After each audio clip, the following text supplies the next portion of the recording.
Good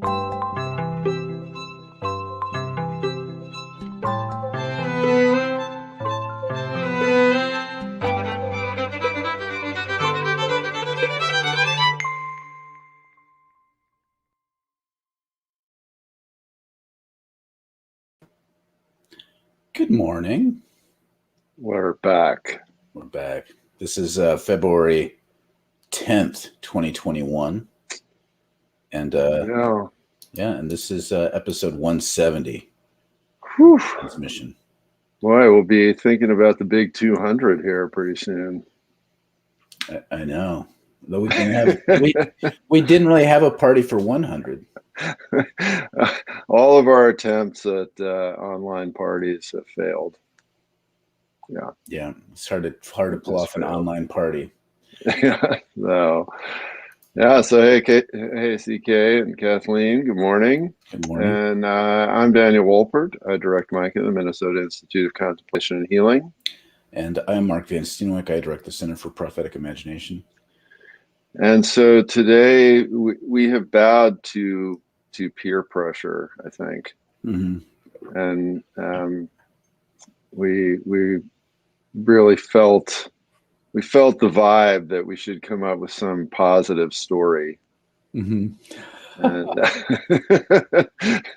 this isn't exactly a positive story. It might be positive. No, it is positive. But I mean, but we don't know the outcome yet. So it could go from it's positive and it could be more positive. Maybe I'll put it that way. We can snatch negativity from the jaws of anything positive, probably, but we're going to try not to do that.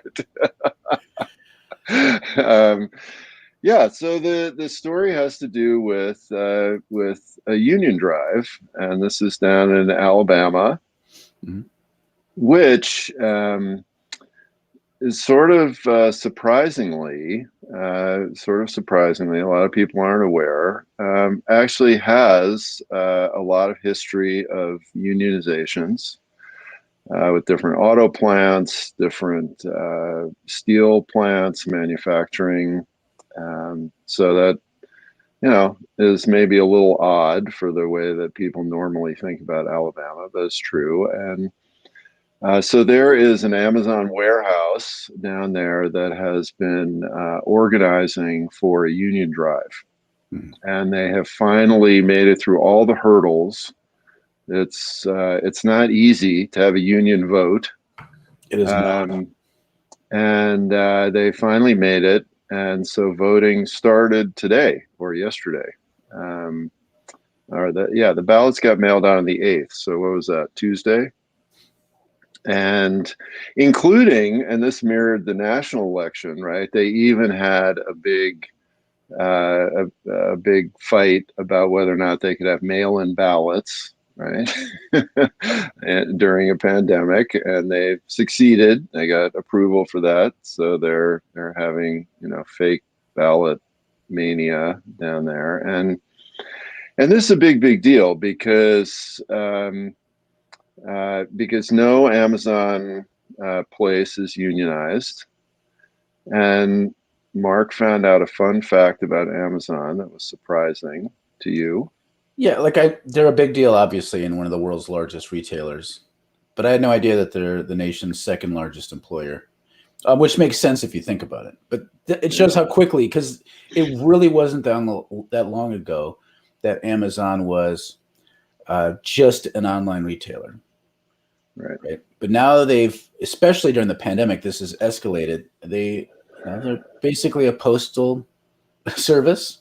They have their own warehouses in major cities, mm-hmm.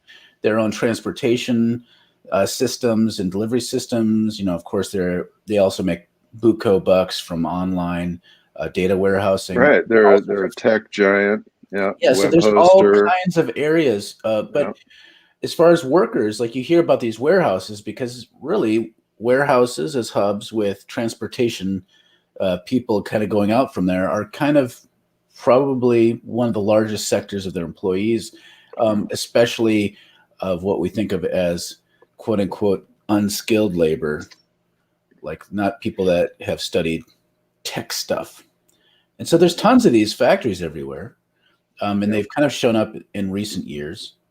Mm-hmm. And the fact that none of these warehouse jobs are unionized is kind of shocking because, again, the idea of warehouses being unionized is kind of like 101 for union playbook. Like that's Teamsters area kind of stuff. Yep. Like the fact that we live in an era where the Teamsters union hasn't been able to break into Amazon's transportation infrastructure shows how far we've moved away from a union-centered community society. Right. Well, and that's the thing. So for those of you that are not up on American union history, the percentage of American workers who are unionized has been dropping steadily and precipitously for decades now. And yeah, there's a very tiny percentage. It's under 10% now of American workers that are unionized, and so what a union does, of course, for workers is it allows them to have a collective voice against the very well organized collective voice of management and shareholders. Mm-hmm.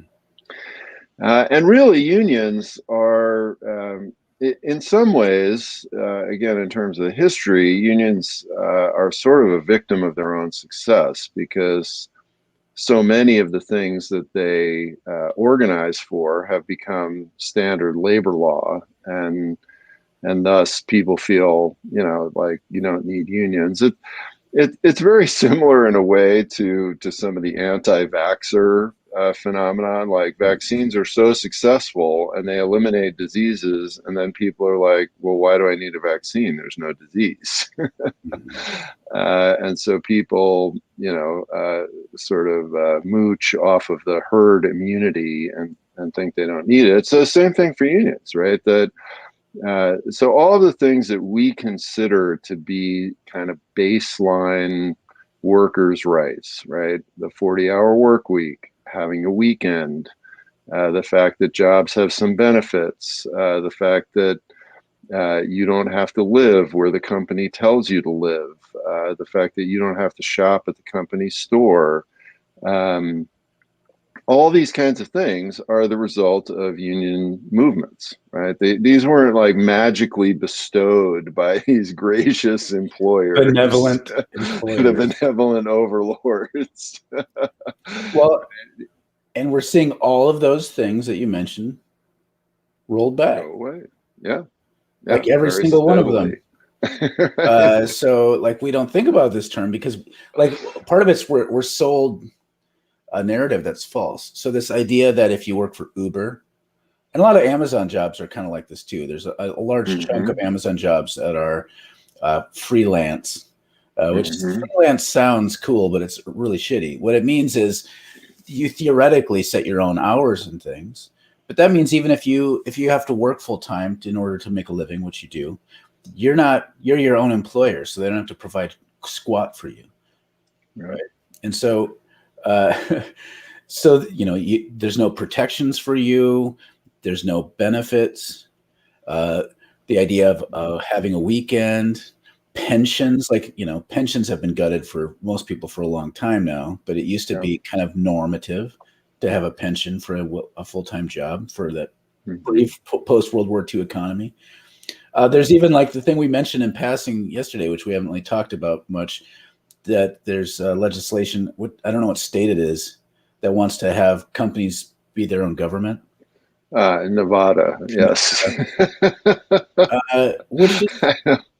Which is totally the whole company store phenomenon. Like, yeah, company town. I mean, we've done this before. It didn't turn out well.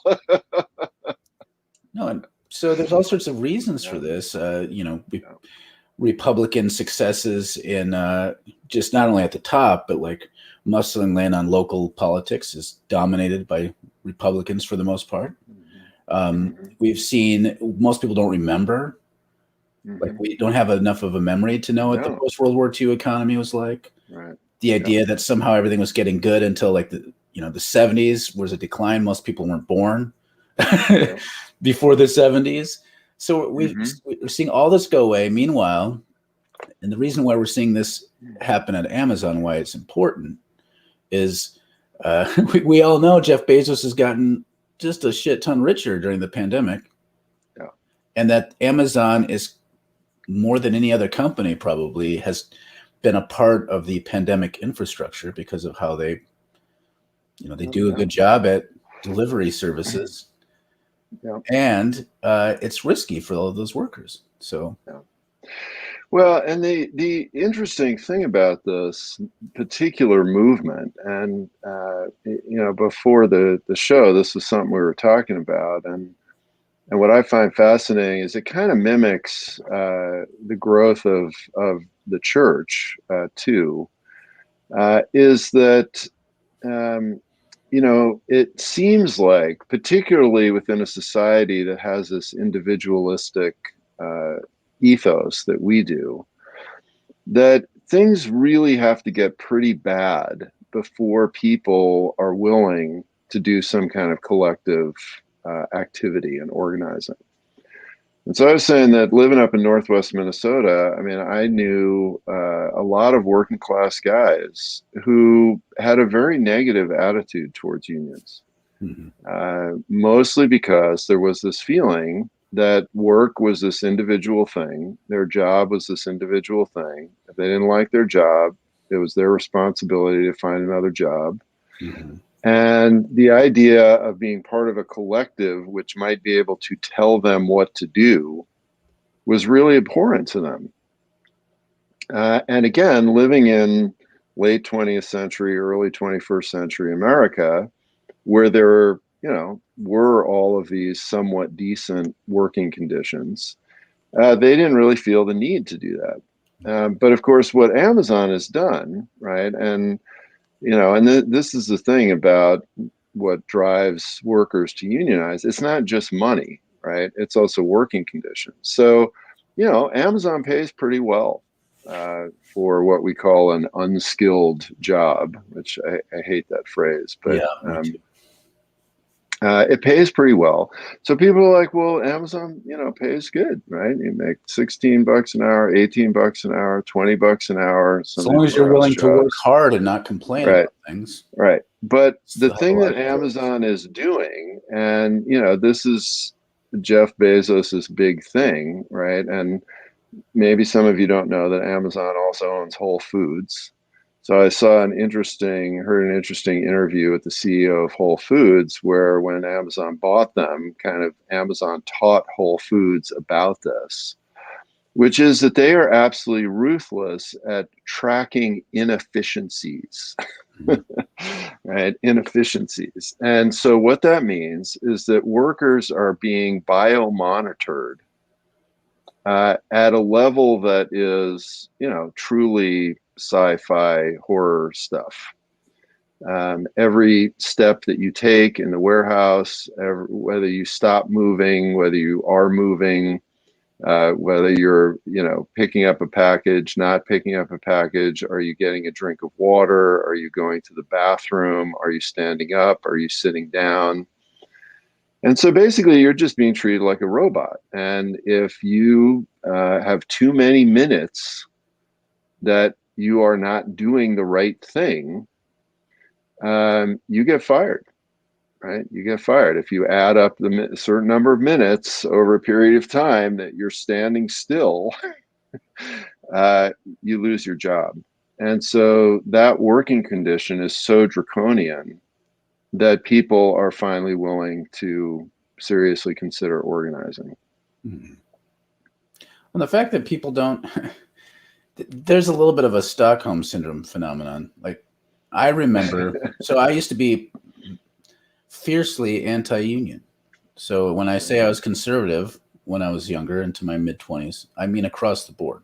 So I thought unions were horrible, and this shows the success of the Republican Party politically, because for my reasons for being anti-union were the obvious sorts of ones. Were like, I thought, oh, they're unions take money from people and they don't really do much. I can fight my own battles, blah blah blah. But then unions also sometimes are tied into democratic political machinery. And so sometimes you have unions having some of the due money going to groups like Planned Parenthood. So like there's things that would happen. I'd be like, well, they're baby killers. Like, so I just would think this way. Yeah. Meanwhile, if anyone was fired for not working hard enough, it was they're not working hard enough. They're lazy. Right. And so anybody who's a good worker.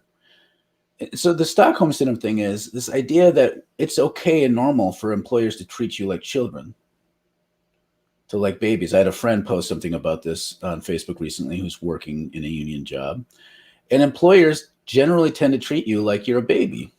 Yeah, there's a real infantilization. There's a real, like, you're just minions. There's like a militaristic sense of things. Like I remember working in jobs where all of a sudden we had mandatory overtime, which is not really supposed to be a thing. So I'm working 60 hours a week, mixing chemicals, by the way. So I'm mixing chemicals for print machines and don't have health insurance. So there's fumes. There was one time I passed out because I had too much ammonia and it knocked me out. So things like that. I'm like, but if you would have told me you should maybe unionize, I'd be like, unions are for chumps. Because if you work hard enough, and then the employer will see you and give you more money because bosses are benevolent somehow. All right, we got some comments coming in. Just jumping to see, Gus writes, Lenny Duncan, who's a Lutheran minister, has been throwing Zoom-based dance parties. So, okay, so there are a few among us who are able to pull off the online party thing. Yeah, there have been some good online dance/music parties. So Gus, you can organize our dance party for our 200th anniversary episode.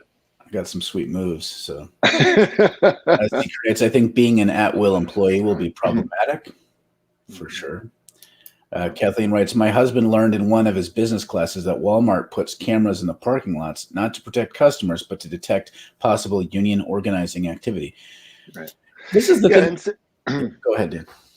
Well, right. And so what has Amazon's response been to this organizing, right? Has it been like, oh, yes, that's great. Let us help you. We want to work with the unions. No, they have fought tooth and nail against this every step of the way, including mandatory anti-union meetings, right? So suddenly, it was productive for them to pull everybody off the floor into some meeting with this anti-union consultant to force them to listen to all the reasons that unions were bad.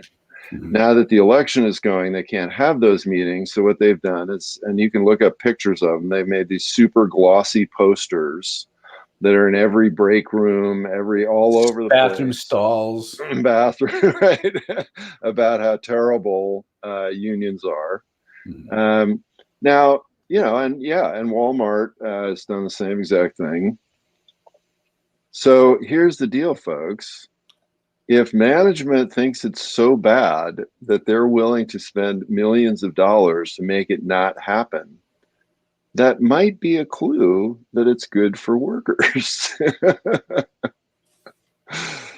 That's right.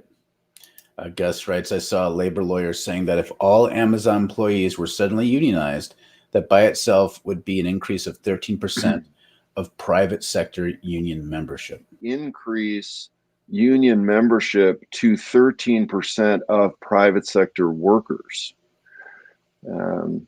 So this would be a phenomenal game changer in terms of organized labor in this country. if Amazon could get unionized. Yeah, once one warehouse is unionized, it makes it easier for others. It's a trend. And then if Amazon is unionizing, then of course other retailers are going to want it. And this is a hard uphill battle. And so just one factory in Amazon unionizing might not seem like a lot, but it is a significant foothold. Yeah. This is Don writes, the Amazon warehouses in Central Ohio starting wage is $16 an hour plus health and education benefits. So what? Like, is my $16 an hour is it's more than really what I get paid. So it might sound like a nice amount of money, but it's not really a living wage. And the only reason they're doing that is because they're afraid. They do that to forestall unionization, and it's still, since Jeff Bezos is, well, the second richest person in the world, I don't think we should be like, you should be grateful for $16 an hour and some benefits. Those could easily be taken away without recourse. Right. Well, and that speaks on to what I was talking about, is that right, that side of the equation, people are like, oh, well, that's pretty good, and it certainly may be better than other options in some of these small towns. But money isn't everything, right? And so the issue of, one, profit sharing is an enormous issue, and workers are not getting that. And then two, this issue about working conditions. Are you being treated as a human being? Like, if I need to go to the bathroom, I should not be worried that I'm going to get fired because I have to pee. I mean, let's just be real about this. That is inhumane. That is not treating people like a human being. If that's the situation that you're up against. Mm-hmm. I mean, we have to put this in perspective, because it sounds like maybe a lot, $16 an hour plus benefits. But my grandfather worked at the Hormel plant, which is not a great job. No. It's equivalent to what you wouldn't expect it to be a good paying job, but by himself working there was able to provide for a family of 4 children, and several of those children went to college and didn't, and they also at the same time didn't have to go into huge debt to go to college. My uncle is a principal of a school, and he's retired now. So that was normative. That was normal for us to post World War II economy.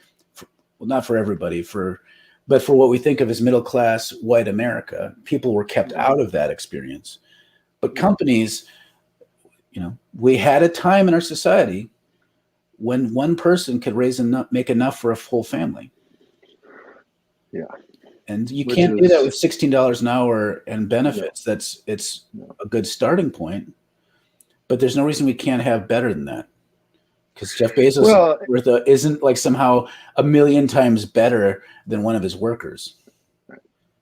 Right. And that's the other part of this, right, is the context. I mean, sure, if you're in some tiny worker cooperative that's barely making ends meet, and the workers have agreed that that's what you can afford, and you're all doing it because you own the company and you're growing the company, and you hope that things are going to get better, that may be one thing. When you're working for somebody who, and you can do the math on this, could give every one of his workers $300,000 and he wouldn't be any poorer, $16 an hour isn't shit, right? So we have to look at the contextual piece of this, that these workers are really struggling. The COVID situation has been really bad in a lot of these warehouses. And meanwhile, the top shareholders of this company are becoming, multi-billionaires. And, that's not just. Gus writes, the thing in Nevada, company county, is even more bananas than the old company town. They'd be able to levy taxes for schools and other things, seat judges, etc. It'll transform the political landscape of Nevada, at least. This reminds me again of Amazon. I don't know what happened with this. I'm not up on it, but they were like, we're going to create our own insurance company. And everyone's like, yeah, that's good for the workers. I'm like, no, it's not. Like, having it's bizarre. It's like it's the same idea as like if Amazon said, we're going to provide a school for the children of our employees. Like, we've had these things before, and a company does not have its workers in its best interest. So gotta have a different. No, and that's already happening. I mean, there are actually many large companies that now have contracts with local healthcare centers where they have a clinic in the factory. Right. And which, on the face of it, you're like, wow, that sounds great. I just, take a break and go to the doctor. But we don't understand, and this is, again, this benevolence, Stockholm syndrome brainwashing, The doctor is not working for you. The doctor's working for the company. And that makes your care different. It's kind of like these doctors that work for the NFL teams. Yeah. And so they're really like, we know that they're not really interested in the health of these athletes. They want to make sure that they can keep doing their job. Yeah. Susan writes, productivity metrics are so much bullshit. Amen. Yes, they are. Adam writes, if we're socialized to be callous and ineffectual, we don't concern ourselves with whether or not our bosses are benevolent. There's a popular idea that the world isn't fair, so we shouldn't fight for something better, and it's weak to imagine a better world. That's right. There's totally this sort of life is suffering. We need to work hard and be grateful for what little we get. And if you're not grateful all the time, you're a complainer, and you're part of what's a problem in our society. Yeah. Well, and it really fits in, Adam, with the joke that we were making. I think it was yesterday, right, about this whole manhood thing, right? So, like, if you're a man, you tough it out and you snort those fumes, Mark, and you get back up off the ground after you passed out, and you work even harder, and why are you being a wimp and asking for a mask? And so yeah, I mean, it's tied into all of these incredibly toxic social and individual mythologies. And I remember there are companies, so I used to work for a local electric company who had the union required that a certain percentage of its jobs were filled with union people, and then they could farm out the rest to contractors. So I was a contract employee, and I used to hate those union people because they didn't have to work as hard and they got paid more money. And I thought that they were the problem. I'd come home and I'd be like fatigued. It was not doing good for my body because I'd read meters. I'd walk around and I wouldn't get paid very well. And so instead of me thinking, wow, I wish all the employees of this company were unionized so I could have that job, my thought was, these people are weak and lazy. I work harder. And they have no right to complain. The fact that they have a union at all shows that they're soft. That's how I thought about it. Right? But Mark and Dan, if Amazon warehouse consumer costs will go up so high. That's another one of these lies they tell. So, yeah, it's just amazing. You can't have this money. Like Bezos shouldn't give up any of his money. If it's going to come from somewhere, they're going to have to raise the cost so everyone can still be just as rich, and then also that employees can get an extra couple bucks an hour, and that should pass to you. Never mind the fact that we're not paying enough for our products, speaking, because there's real costs that are not factored in. We don't factor in environmental costs. Amazon Prime, like, it makes it easy and convenient for us. If they have to raise the price of Amazon Prime so Amazon workers can get better, it's fine. But you know what? I'd rather have it come out of Jeff Bezos's pocket. Yeah. Yeah, there's a lot of wiggle room at the top. Catherine writes, $16 an hour is especially little considering how physically hard Amazon works their people and how high rent is. Yeah, and there's a comment. I mean, in most places in America, $16 an hour is barely what we would call a living wage if you're not supporting anybody else. Right? If you have to support anybody else, if you have any dependents, if you have kids, if you're a single parent, right? If you wanted to have a family where one person didn't work, it's not a living wage. No. Catherine writes, Norman writes, "You're in town play." I believe that. I share that because it sounds like a secret code word. So if whoever's watching, the secret code for today is "You're in town play." Adam writes, that's exactly the threat. Be grateful for that $16 or whatever it is that isn't enough in society because it will be taken away. It's like the argument that the U.S. is better than anywhere else in the world. So what are you complaining about when that's actually a lie? That's right.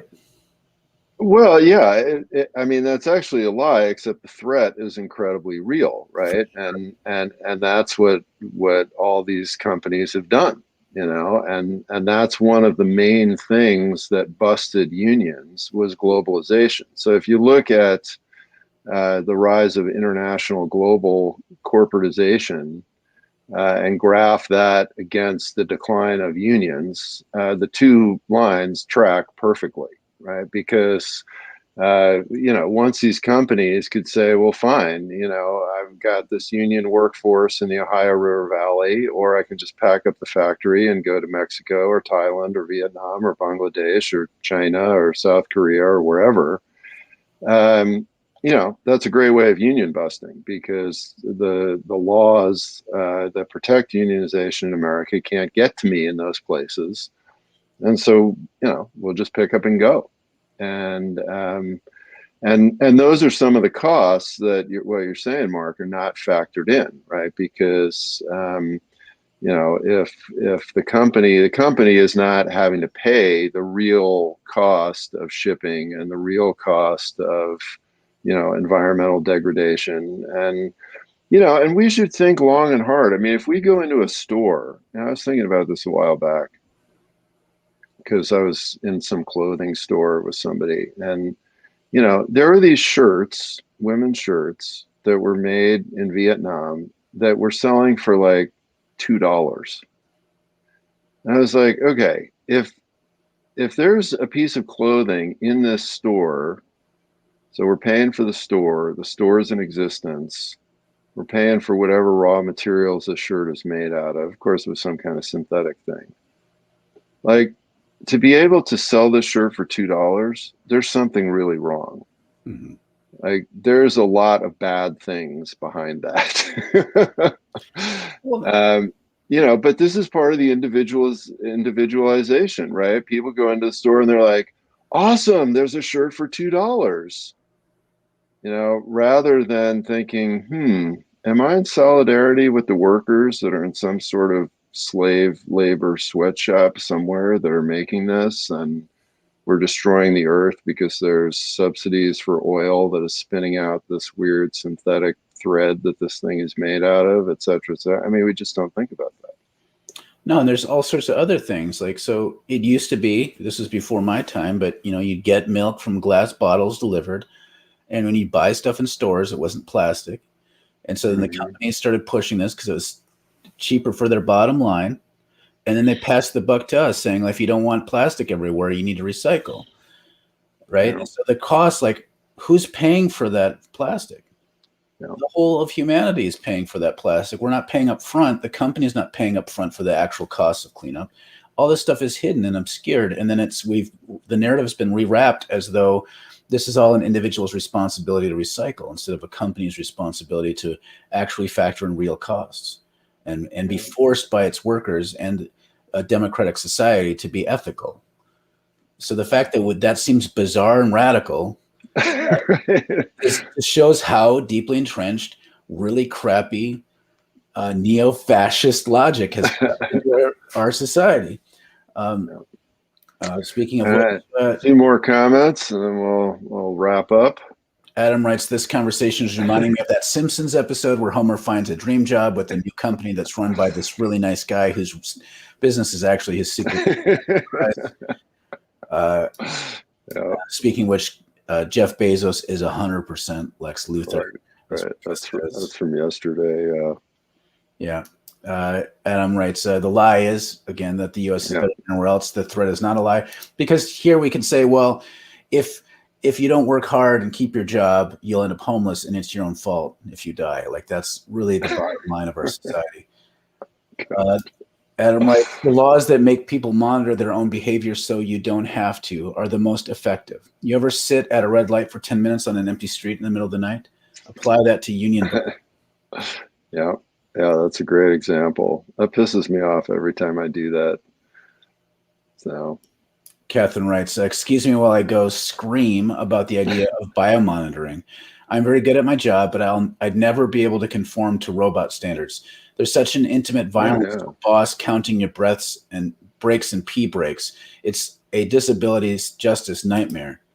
That's right. And final word. Oh, yeah. I mean, we should all be horrified by that. And again, the fact that we're not, and the fact that, we want to say that this is a good job where this sort of thing is happening. Again, this is this internalized oppression that Adam, you're talking about. I mean, we really need to critique that very strongly. That's right.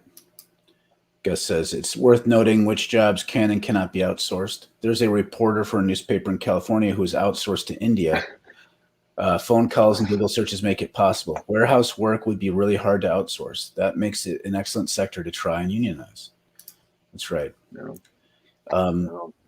Good point. And all righty. Comments today, everybody? Yeah, great comments. So keep informed about this effort. The voting goes on for about the next 5 or 6 weeks. There may be ways to connect with the union folks down there to sign petitions or say favorable things about it, but really hope this succeeds. Mm-hmm. That's right. We'll talk to you later. See you tomorrow. All right. Bye. Bye.